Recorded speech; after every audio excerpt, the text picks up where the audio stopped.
ذلك الكتاب لا ريب فيه هدى للمتقين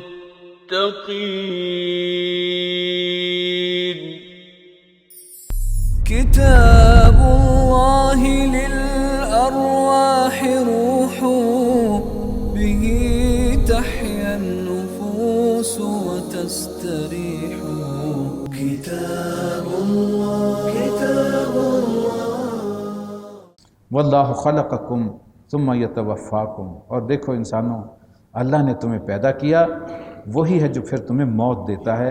وَمِنْكُمْ مَنْ يُرَدُّ إِلَىٰ أَرْذَلِ الْعُمْرِ، اور تم میں سے ایسے بھی ہیں جو کہ بدترین بڑھاپے کی عمر کو پہنچتے ہیں اور پھر ایسے ہو جاتے ہیں لَكَيْ لَا يَعْلَمَ بَعْدَ عِلْمٍ شَيْئًا، کہ سب کچھ جاننے کے بعد بھی کچھ نہیں جانتے۔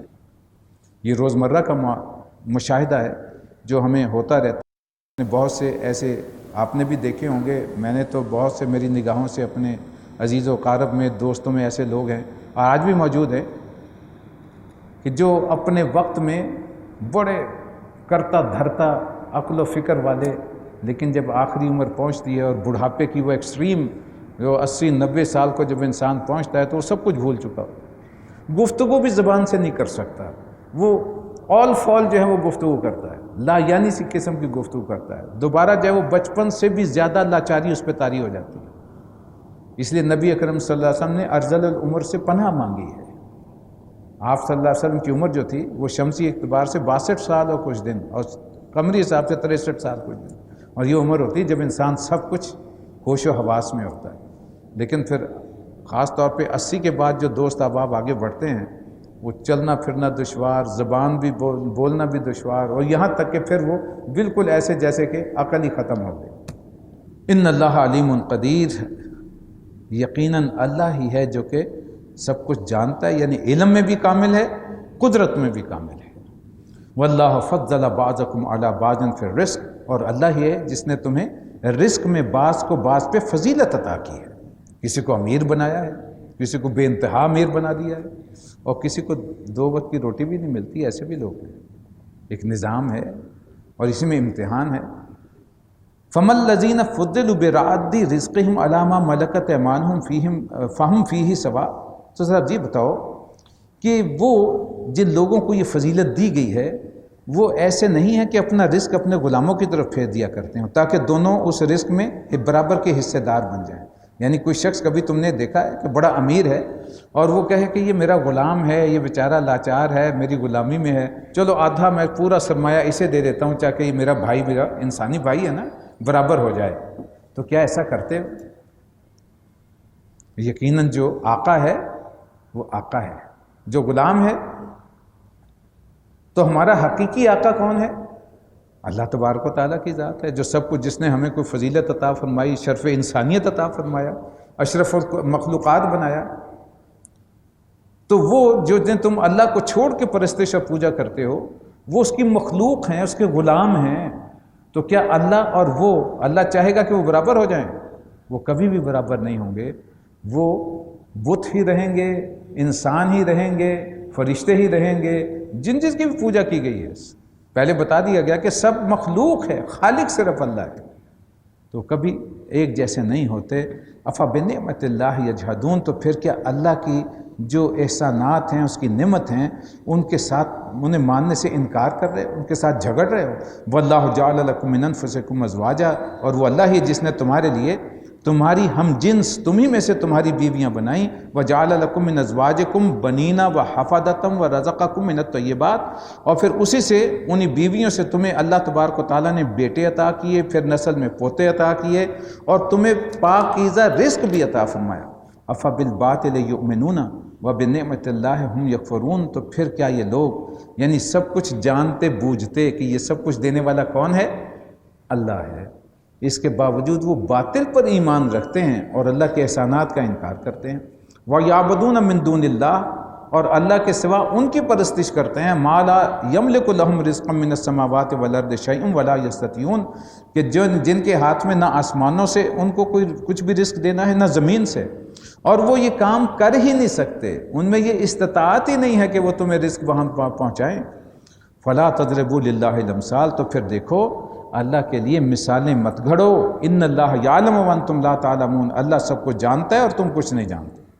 ضرب اللہ مثلا عبدا مملوکا لا يقدر على شيء ومن رزقناه منا رزقا حسنا، اللہ تمہیں ایک اور مثال سے سمجھاتا ہے کہ ایک تو ہے غلام جو دوسرے کا مملوک ہے اور خود کوئی اختیار نہیں رکھتا، دوسرا شخص ایسا ہے جسے ہم نے اپنی طرف سے بہترین رزق عطا کیا ہے اور وہ اس میں سے فہو ينفق منہ سرا وجہرا، اس میں سے وہ خرچ کر رہا ہے چھپا چھپا کے بھی ظاہر کر کے بھی۔ حل یستوون، تو بتاؤ کیا یہ دونوں ایک جیسے ہیں؟ آقا تمہارا رب ہے اور یہ سارے معبودان باطل اس کے غلام ہیں، اور وہ غلام جو ہیں، وہ بندے جو ہیں یا اس کی مخلوقات جو ہیں، اللہ تمہیں سب کچھ دے رہا ہے لیکن وہ تمہیں کچھ بھی دینے والے نہیں ہیں۔ اللہ تمہیں چھپا کے بھی دیتا ہے، ظاہر بھی دیتا ہے، تمہارے سامنے ہر شے موجود ہے، کس طرح اس کی نعمتوں سے فائدہ اٹھاتے ہو۔ الحمدللہ کہو، کل شکر کل ثنا اللہ کے لیے ہے، بل اکثرہم لا یعلمون، لیکن اکثریت اس بات کو مانتی نہیں۔ ضرب اللہ مثلا رجلین احدہما ابکم، اللہ تمہیں ایک اور مثال دیتا ہے کہ دو آدمی ہیں، ایک ہے گونگا لا یقدر علی شیء، وہ کوئی کام نہیں کر سکتا، وہو کل علی مولاہ، اور اپنے آقا پر وہ بوجھ بنا ہوا ہے، اینما یوجہ لا یاتی بخیر، جدھر بھی وہ اسے بھیجتا ہے اس سے کوئی بھی بھلائی کا کام نہیں ہو پاتا۔ حل یستوی ہوا، کیا وہ دوسرے شخص کے جیسا جو ہے وہ اس جیسا ہو سکتا ہے؟ وَمَن یَأْمُرُ بِالْعَدْلِ، جو کہ دیتا ہے انصاف کا حکم، وَهُوَ عَلَىٰ صِرَاطٍ مستقیم، اور خود بھی سیدھے رستے پر قائم ہے۔ یعنی ایک وہ جو غلام جو کہ گونگا بھی ہے، اس میں کوئی خیر بھی نہیں ہے، کوئی کام کر کے لا کے دے نہیں سکتا، یہ سارے معبودان باطل جو ہیں وہ گونگے بہرے اندھے ہیں اللہ کے مقابلے میں، وہ کوئی اختیار نہیں رکھتے، تمہیں خیر نہیں وہاں پہنچا سکتے۔ اس کے برعکس اللہ تبارک و تعالیٰ کی دال کامل عدل اور انصاف کرنے والا، اسی کا وہ حکم دیتا ہے اور وہی تمہیں صراط مستقیم بھی عطا فرماتا ہے۔ تو کیا یہ دونوں ایک جیسے ہو سکتے ہیں؟ وَلِلَّهِ غَيْبُ السَّمَاوَاتِ وَالْأَرْضِ، جان لو کہ وہ اللہ ہی ہے جو اس کائنات کا چھپا اور ظاہر ہر شے کو جاننے والا ہے۔ وَمَا أَمْرُ السَّاعَةِ إِلَّا كَلَمْحِ الْبَصَرِ أَوْ هُوَ أَقْرَبُ، اس قیامت برپا کرنے کا معاملہ اس کے لیے ایسے ہے جیسے کہ بس ایک انسان کی پلک جھپک جائے، بلکہ اس سے بھی کم۔ آپ اندازہ کیجئے کہ ایک سیکنڈ کے بھی کتنے حصے میں انسان نہ جانے کتنی دفعہ اپنی پلکیں جو جھپکتا ہے۔ تو قیامت تو اللہ کا اختیار فرمایا گیا ایسا ہے کہ اس سے بھی کم وقت میں اس کے حکم سے قیامت برپا ہو جائے گی، بلکہ اس سے بھی کم وقت لگے گا۔ ان اللہ علی کل شیء قدیر، جان لو کہ اللہ سب کچھ کرنے والا ہے، اس کا کامل اختیار۔ واللہ اخرجکم من بطون امہاتکم لا تعلمون شیئا، اللہ نے تمہیں تمہاری ماؤں کے شکم سے نکالا اس حالت میں کہ تم کچھ نہیں جانتے تھے۔ وجعل لکم السمع والابصار والافئدہ، پھر اس نے تمہیں کان دیے، آنکھیں دیں، سوچنے والے دل دیے، عقل و فکر عطا فرمائی، لعلکم تشکرون، تاکہ تم اس کے شکر گزار بن جاؤ۔ انسان کے علاوہ جانداروں میں اگر آپ غور کریں تو جو بھی بچہ پیدا کرنے والے جانور ہیں، ان سب کے بچے پیدا ہوتے ہی چند منٹ کے بعد یا گھنٹے کے بعد یوں سمجھے کہ وہ اپنے پاؤں پہ کھڑے ہو جاتے ہیں، وہ خود اپنے آپ کو سنبھال لیتے ہیں۔ ہمارے ہاں بکریاں اور گائے تو عمومی طور پر بھینسیں موجود ہوتی ہیں، اور اس میں مشاہدہ آپ کو کر سکتے ہیں کہ وہ چند ہی منٹ میں جو ہے بچہ اٹھ کے اپنی ماں کے تھن کی طرف بھاگتا ہے تاکہ وہ اپنی خوراک وہاں سے لے سکے۔ ایک انسان کا بچہ ہے جو پیدا ہونے کے کئی سال تک وہ ماں باپ پر ہی ڈیپینڈ کرتا ہے، وہ لاچارگی کی زندگی جو ہے وہ گزارتا ہے جب تک کہ وہ اچھی طرح چلنا پھرنا اور سمجھدار نہ ہو جائے۔ تو یہ اللہ تبارک و تعالیٰ کی کتنا کرم اور فضل ہے کہ اس نے ماں باپ بھی عطا فرمائے اور ایک نظام بنائے انہیں سنبھالنے کا لیے۔ الم یروا الی الطیر مسخرات فی جو السماء، کیا ان لوگوں نے کبھی پرندوں کو نہیں دیکھا کہ فضا میں، آسمان کی فضا میں جو ہے وہ کس طرح مسخر ہیں؟ ما یمسکہن الا اللہ، انہیں کون تھامے ہوئے اللہ کے سوا؟ ان فی ذلک لآیات لقوم یؤمنون، اس میں بہت سی نشانیاں ہیں ان کے لیے جو ایمان لاتے ہیں۔ بظاہر دیکھیے ہمارے پاس بہت سی توجیحات ان چیزوں کی موجود ہیں، کہ یہ سب چیزیں جو ہیں ایک سسٹم ہے، ہوا ہے، وہ اسے پر بہلاتے ہیں، اس میں وہ سائنٹیفک بہت سی توجیحات آپ بہت سی چیزوں کے لیے کر سکتے ہیں، لیکن یہ سب کچھ سکھانے والا، یہ علم دینے والا، اسے بنانے والا وہ کون ہے؟ وہ اللہ تبارک و تعالیٰ کی ذات ہے۔ یہی پرندے اڑتے اڑتے بعض اوقات یہ ہوتا ہے کہ پوری طاقت سے اڑ رہا ہے لیکن اچانک وہ جو ہے وہ پھڑکتا ہے اور گر جاتا ہے، اس لیے کہ اللہ نے اس کا وقت ختم کر دیا کہ اب وہ فضا اسے نہیں تھامتی، وہی پر موجود ہیں اس کے پاس۔ تو یہ جب تک اللہ چاہے۔ واللہ جعل لکم من بیوتکم سکنا وجعل لکم من جلود الانعام بیوتا، اللہ نے تمہارے لیے تمہارے گھروں کو سکون کی جگہ بنایا، اور اس نے جانوروں کی کھالوں سے بھی تستخفونہا یوم ذانکم و یوم اقامتکم، تمہارے لیے ایسے مکان پیدا کر دیے جنہیں تم سفر میں اور قیام کے دوران دونوں حالتوں میں انتہائی ہلکا پاتے ہیں۔ یعنی خیمے جو بنا لیتے تھے جانوروں کی کھالوں سے پہلے بنتے تھے، اب تو زیادہ کپڑا کیونکہ استعمال ہونے لگا ہے مختلف قسم کا، لیکن اس زمانے میں جانوروں کی کھالیں، خاص طور پر اونٹ کی کھال استعمال ہوتی تھی خیمہ بنانے کے لیے، اور وہ انتہائی ہلکی بھی ہوتی تھی، اٹھانے میں اتنا بوجھ بھی نہیں ہوتا تھا۔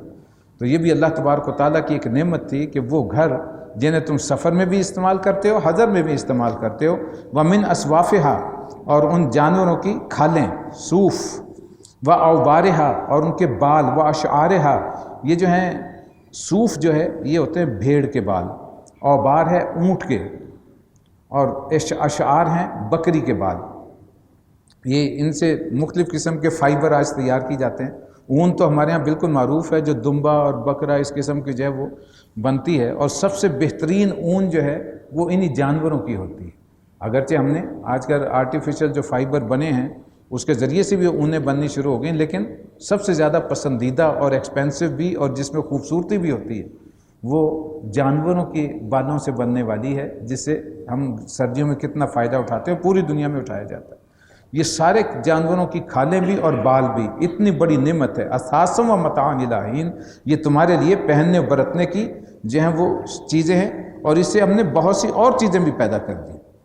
آج دنیا میں تجارت کا ایک بہت بڑا حصہ جو کروڑوں ڈالر جو ہے وہ سالانہ پر مشتمل ہے، وہ کھالوں اور ان کی بنی ہوئی چیزوں پر مشتمل ہے۔ ایک بہت بڑی تجارت ہے، ہیوج، جو کہ دنیا میں ہوتی ہے۔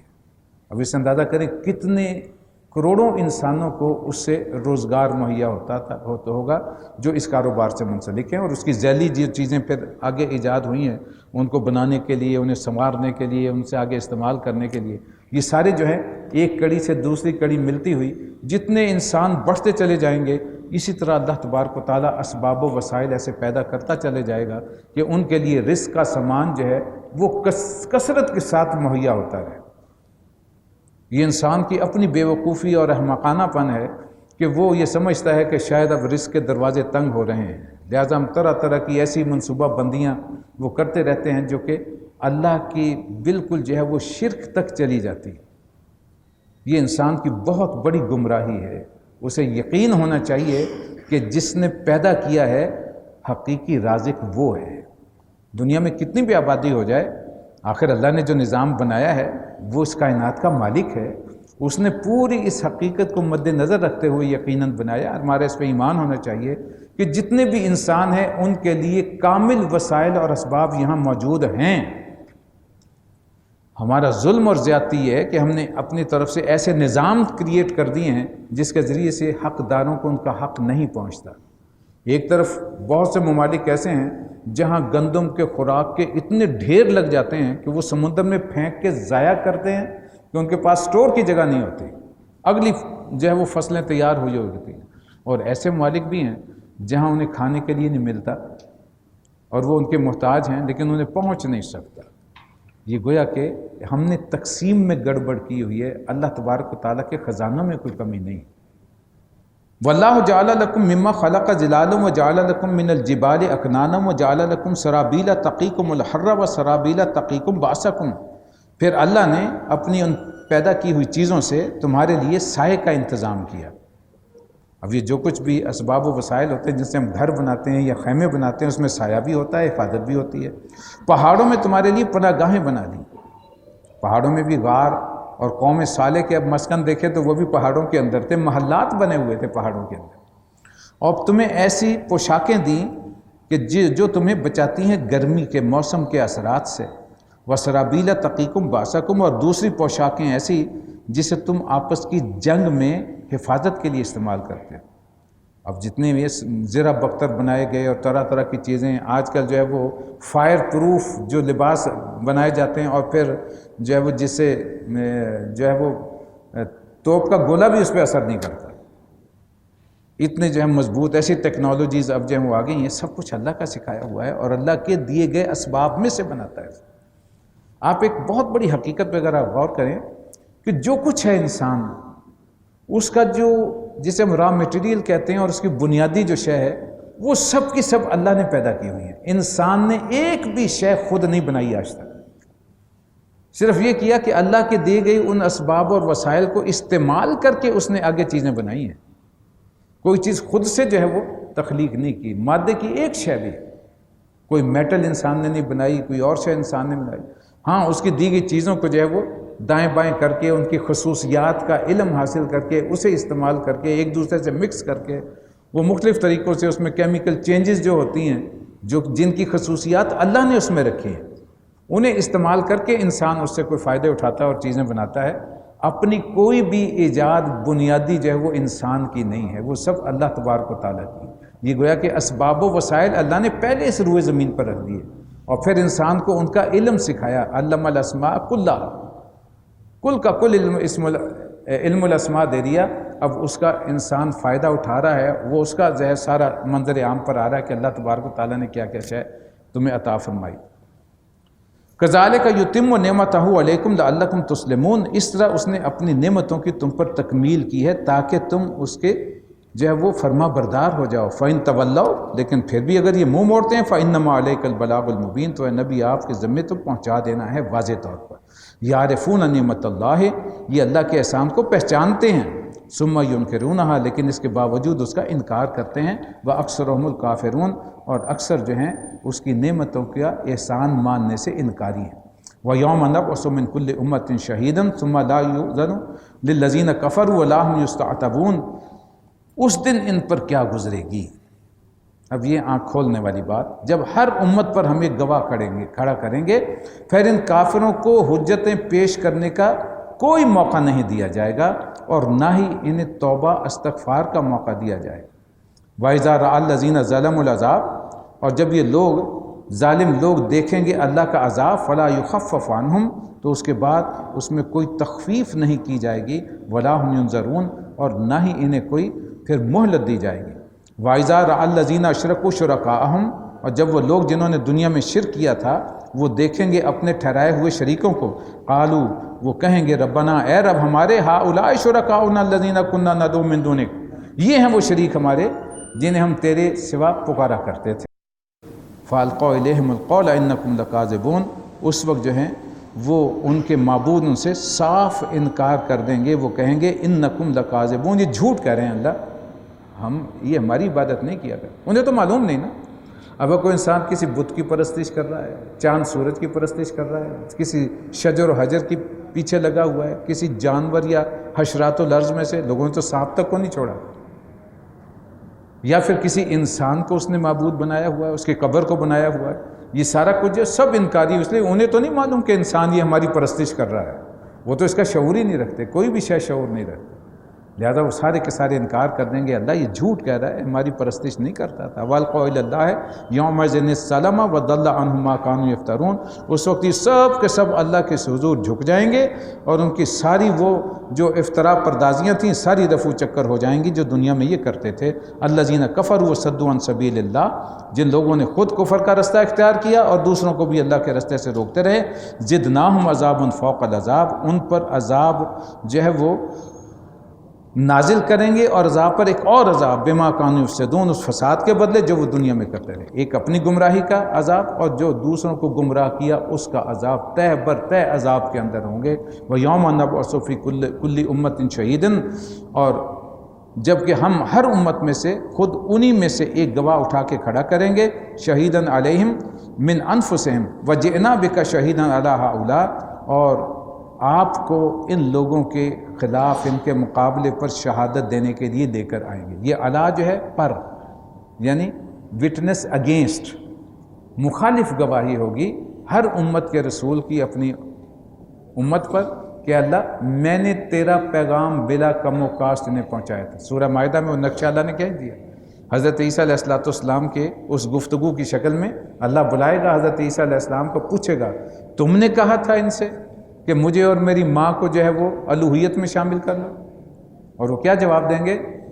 اے اللہ تو جانتا ہے میں نے انہیں کیا پیغام پہنچایا تھا، میں نے وہ کچھ کہا تھا جو مجھ پہ کہنے کا حق تھا کہ میرا اور تمہارا رب ایک اللہ ہے۔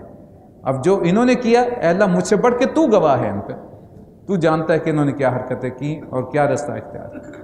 تو وہ سارے کا سارا معاملہ جو ہے وہاں کلیئر ہو جائے گا، اور ہر رسول اپنی امت پر گواہی دے گا کہ اللہ تیرا پیغام ان تک پہنچا دیا گیا تھا، اب اگر انہوں نے کوئی گمراہی اختیار کی تو یہ ان کی اپنی ذمہ داری ہے۔ وَنَزَّلْنَا عَلَيْكَ الْكِتَابَ تِبْيَانًا لِكُلِّ شَيْءٍ وَهُدًى وَرَحْمَةً وَبُشْرَىٰ لِلْمُسْلِمِينَ۔ اور اے نبی، یہ گویا کہ یہ ایک اشارہ ہے کہ یہ اسی شہادت کی تیاری ہے کہ وہ کتاب نازل کی گئی ہے آپ پر جو ہر شے کی صاف صاف وضاحت کرنے والی ہے، یہ ہدایت ہے، رحمت ہے، بشارت ہے ان لوگوں کے لیے جو اس کے سامنے سر تسلیم خم کر دیں، یعنی اس کی اطاعت کریں، اپنی زندگی میں اسے اختیار کریں۔ ان اللہ یامر بالعدل والاحسان، اللہ تمہیں حکم دیتا ہے عدل کا، احسان کا، و ایتاء ذی القربی اور صلہ رحمی کا، وینہا اور تمہیں روکتا ہے عن الفحشاء والمنکر والبغی، بدی سے، بے حیائی سے اور ظلم و زیادتی سے۔ تین چیزوں کا حکم دیا گیا، تین چیزوں سے روکا گیا۔ حکم ہے عدل، عدل یہ ہے کہ جس کا جو حق ہے اسے دیا جائے۔ اس کی سادی سی مثال سے سمجھنا ہو، ایک چیز میں انصاف کا لفظ ہمارے یہاں استعمال ہوتا ہے، انصاف ہوتا ہے دو چیزوں کو برابر برابر کر دینا، نصف نصف کر دینا، نصف سے ہے انصاف، 50-50 کہتے ہیں بھائی 50-50 کر لو۔ لیکن ہو سکتا ہے کہ ایک شخص کا ایک چیز میں وہ ہو 70% حصہ، دوسرے کا ہو 30% حصہ۔ اب اگر آپ 50-50 کریں گے تو حق تلفی ہوگی اس کی جس کا 70% حصہ ہے، جسے 30% ملنا تھا اسے زائد مل گیا، تو ایک کے ساتھ زیادتی ہو گئی۔ تو انصاف تو مقصود نہیں ہے، عدل، تاکہ جس کا 70% حصہ ہے اسے 70% مل جائے، جس کا 30% حصہ ہے اسے 30% مل جائے۔ اور احسان یہ ہے کہ اب جس کا 70% حصہ ہے وہ کہتا ہے آخر میرا بھائی ہے، فرض کیجیے ایک پراپرٹی ہے اور کسی طریقے سے وہ حصہ اس طرح ہے، اور وہ کہتا ہے کہ میرا بھائی میرے برابر رہے، مساوات رہے، آخر میرا ماں جایا ہے، اور وہ یہ کہے کہ چلو برابر برابر کر لیتے ہیں۔ یہ ہے عدل کے بعد احسان کی روش، جس میں ایک ایثار، قربانی، یہ اس کا جذبہ موجود رہے۔ یہ اللہ کے نزدیک پسندیدہ عمل ہے۔ عدل کرو، مقصود بنیادی شے، لیکن عدل پہ احسان کی روش کو مت بھولو، اور اس کے ساتھ وَإِيتَاءِ ذِي الْقُرْبَى، جو قرابت دار ہیں ان کے حقوق، رحمی رشتوں کو قائم رکھنا، جوڑنا، قطع رحمی سے ہر صورت میں بچنا، یہ ہے تین چیزیں۔ اب اتنا وقت یہ ایسے موضوع ہیں جن پر گھنٹوں گفتگو ہو سکتی ہے، لیکن کیونکہ یہاں یہ ہمارا تو ترجمہ قرآن کا پروگرام ہے تو مکمل بھی کرنا ہے، تو تین چیزوں سے روکا گیا۔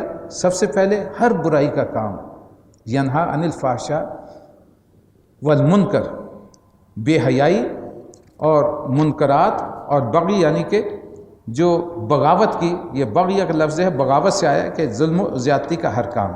یہ تین جو ہے، پہلی چیز فحشاء، ہر بےہودہ عمل وہ فحشاء کے زمرے میں ہے، جیسے بخل، زنا، بدکاری، برہنگی، عمل قوم لوط، محرمات سے نکاح کرنا، چوری، شراب نوشی، بھیک مانگنا بھی فحشاء میں شامل ہے، اس لیے کہ وہاں بھی انسان آنکھوں کی حیا مار کے کسی کے سامنے ہاتھ پھیلاتا ہے، اپنے نفس کو دباتا ہے، تو یہ بھی بے حیائی ہے۔ جب کسی بڑے کے سامنے ہم ڈھیٹ بن کے جو ہیں وہ اڑ جاتے ہیں تو یہ بھی بے حیائی ہے۔ ہمیں کہتے ہیں اس کی آنکھوں کا پانی مر گیا ہے، اس کی آنکھوں میں حیا نہیں رہی ہے۔ یہ سب چیزیں بڑی وسیع ایک لسٹ ہے جسے ہم بے حیائی کہتے ہیں۔ اس طرح ہمارے ہاں جو آج کل اخبارات اور کتابوں میں طرح طرح کے جذبات کو بھڑکانے والے، سفلی جذبات کو بھڑکانے والے کہانیاں، داستانیں، افسانے، پریکٹیکلی جو ڈرامے وغیرہ، اور آج کل تو جس طرح اشتہارات ہمارے سامنے آ رہے ہیں، جگہ جگہ پوسٹر لگے، یہ ہر شے جو ہے فحشاء میں شامل ہے۔ اسی طرح منکرات سے مراد ہے ہر وہ شے جسے انسان کا ضمیر برا سمجھتا ہے، وہ منکرات میں ہے۔ منکر کا لفظ ہے انکار سے، جسے ماننے سے انسان کی طبیعت دور بھاگتی ہے، وہ نہیں مانتی۔ اس کے بالعکس ہے معروف۔ معروف ہوتی ہے جانی پہچانی شے۔ نیکی کے لیے قرآن معروف کا لفظ استعمال کرتا ہے، جو کہ انسان پہچانتا ہے، اس کا ضمیر، اس کا روحانی وجود وہ اقرار کرتا ہے۔ آپ کسی سے جھوٹ بول رہے ہوں گے تو اندر سے آپ کی آواز آئے گی، کیا کر رہے ہو بندے؟ وہ منکرات میں شامل ہے۔ سچ بولتے ہیں، آپ کے اندر ایک طمانیت کی لہر دوڑ جاتی ہے، ایک محسوس ہوتا ہے کہ اندر ایک سکون محسوس ہوا، وہ معروف جانی پہچانی شے ہے۔ اسی طرح وعدہ کر کے خلاف ورزی جب انسان کرتا ہے تو اندر سے آواز نکلتی ہے کہ یہ درست نہیں ہے، یہ غلط ہے۔ ایسا غصے سے کسی وقت آپے سے باہر ہوتا ہے، جیسے جذبات ٹھنڈے پڑتے ہیں اندر سے آواز آتی ہے کہ تم نے فلاں کے ساتھ زیادتی کی ہے، تو وہ منکرات میں شامل ہے۔ ہر وہ شے جو اندر سے طبیعت جسے انکار کرتی ہے اور انسان محسوس کرتا ہے، اور عرف عام میں معاشرہ بھی اسے پسند نہیں کرتا۔ اب ذرا سوچیے کہ انسان اگر گالی گلوچ کرتا ہو تو کیا اسے لوگ پسند کریں گے کہ یہ اچھا آدمی ہے؟ گویا گالی دینا، چغلی کرنا، غیبت کرنا، ذرا ذرا سی بات پر آپے سے باہر ہو جانا، یہ وہ چیزیں ہیں جو روزمرہ معاشرت میں ناپسندیدہ چیزیں، لہٰذا انہیں کہتے ہیں یہ منکرات ہیں۔ اور تیسری شے ہے بغاوت، بغی، اپنی حدود سے تجاوز کرنا۔ انسان کے لیے اللہ تبارک و تعالیٰ نے ایک مقرر کیا ہے کہ ایک خالق کے حقوق ہیں، ایک مخلوق کے حقوق۔ جب تک وہ اس کے اندر ہے وہ اللہ کا بندہ ہے، لیکن جب وہ اس کے حد کو کراس کرتا ہے تو وہ بغاوت پر اتر آتا ہے، گویا اپنی حدود سے تجاوز کر رہا ہے۔ تو یہ تین چیزوں کی تلقین کی گئی، عدل، احسان اور اطاعت ذی القربیٰ، اور 3 چیزوں سے روکا گیا، فحشاء، منکرات اور بغی۔ یعظکم لعلکم تذکرون، وہ تمہیں ان کی نصیحت کرتا ہے تاکہ تم اس سے سبق حاصل کرو۔ ذلك الكتاب لا ريب فيه هدى للمتقين